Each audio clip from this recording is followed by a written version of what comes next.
দিনাজপুরের হাকিমপুর উপজেলায় হিলি স্থলবন্দর দিয়ে কম শুল্কে ভারতীয় পেঁয়াজ দেশে প্রবেশ করছে।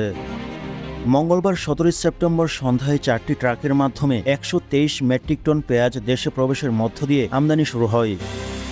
হিলি স্থলবন্দরের messrs Shaukat traders, messrs Somaya enterprise ও মেসেজ বিকে ট্রেডার্স নামের ৩টি পেঁয়াজ আমদানিকারক প্রতিষ্ঠান এসব পেঁয়াজ আমদানি করছেন।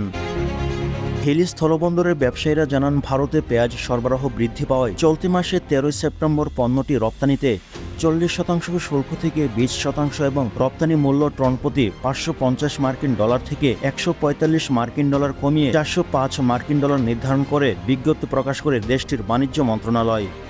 কিন্তু ভারতের কাস্টমস সার্ভারে সেটি সংযুক্ত না হওয়ায় পেঁয়াজ আমদানি গত ২ দিন ধরে বন্ধ ছিল। সেই জটিলতা কাটিয়ে আমদানি শুরু হয়েছে।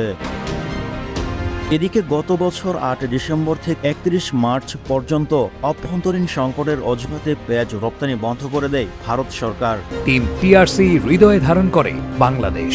দ্য রিয়েল কনসালটেশন, স্বচ্ছ ভ্যাট আইনে দক্ষ ন্যায্য ভ্যাট প্রদানে। এরপর মার্চ মাসে অনির্দিষ্টকালের জন্য দ্বিতীয় দফায় নিষেধাজ্ঞা দেয়। এতে দেশে পেঁয়াজের সংকট দেখা দেয় দফায় দফায়। এরপর প্রায় ৫ মাস পর গত ৪ মে ন্যূনতম $৫৫০ রপ্তানি মূল্য এবং ৪০% হারের শুল্ক নির্ধারণ করে নিষেধাজ্ঞা প্রত্যাহার করে নেয়। হিলি স্থলবন্দরের পেঁয়াজ আমদানিকারক শহীদুল ইসলাম শহীদ গণমাধ্যমকে জানান, ভারতের অভ্যন্তরের সরবরাহ বৃদ্ধি পাওয়ায় রপ্তানিতে ৪০% শুল্ক থেকে ২০% এবং টন প্রতি মূল্য ন্যূনতম $৫৫০ কমিয়ে $৪০৫ নির্ধারণ করা হয়। সে মোতাবেক ভারতের রপ্তানিকারকদের সঙ্গে কথা হয়েছে, কিন্তু সার্ভারে আগের ৪০% শুল্ক এবং $৫৫০ সংযুক্ত থাকায় আমদানি করা সম্ভব হয়নি।